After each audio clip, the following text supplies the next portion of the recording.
Makin panas, Dodi Sudrajat naik darah tahu makam Vanessa Angel direnovasi, ayah Mayang murka.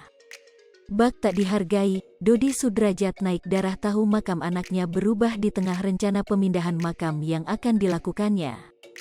Sudah koar-koar bakal pindahkan makam Vanessa Angel, kini Dodi Sudrajat dibuat geram lihat tingkah Haji Faisal. Diketahui Faisal sudah merenovasi makam milik pasangan suami istri itu. Berlokasi di Taman Makam Islam Malaka, Swadharma Raya, Kelurahan Ulu Jami, Jakarta Selatan. Dilansir dari kanal YouTube Seleb Oncam News, penjaga makam sudah melakukan perbaikan tempat dikebumikannya Vanessa Angel dan Bibi Andriansyah. Dengan menggunakan batu marmer berwarna hitam dengan batu nian berbentuk Al-Quran sudah terpasang rapi. Penjaga makam yang diberikan amanat untuk melakukan pengerjaan perbaiki makam. Tak sendirian, perubahan makam Vanessa Angel dan Bibi atas dasar bantuan dari Juragan 99. Gilang Widya Pramana beserta sang istri, Sandi Purnamasari ikut andil dalam merenovasi makam Vanessa Angel dan Bibi Ardiansyah. Dengan menggelontorkan banyak uang, Juragan 99 dan Sandi Purnamasari memasang marmer warna hitam di makam Vanessa dan Bibi. Mendengar hal itu, Dodi Sudrajat selaku ayah mendiang Vanessa Angel merasa tak dihargai.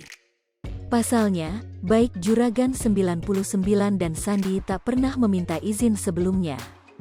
Dodi Sudrajat pun bak menantang Juragan 99. Bak ancam penjarakan Juragan 99, Dodi Sudrajat perlihatkan kemurkaannya.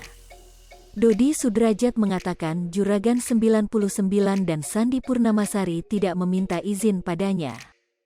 Nggak ada izin sih sebenarnya, harusnya kan izin dulu ya sama keluarga besar atau dedilah, ini nggak ada izin, ucap Dodi, dikutip dari YouTube Cumi Cumi, Kamis, tanggal 26 Mei tahun 2022. Jadi masalah besar, Dodi Sudrajat berencana menggelar konferensi pers bersama kuasa hukumnya untuk membahas masalah ini. Menurut Dodi, segala tindakan yang bersangkutan dengan almarhumah harus mendapat izin terlebih dulu dari dirinya. Bener-bener ini Dedi nggak dihargai ya.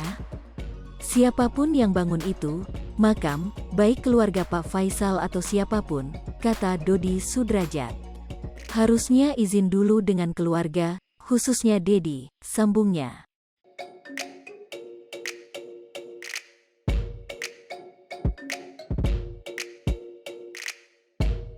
Hai pemirsa Sri Popo TV, jangan lupa komen, like, dan subscribe, serta tonton terus berita-berita terupdate lainnya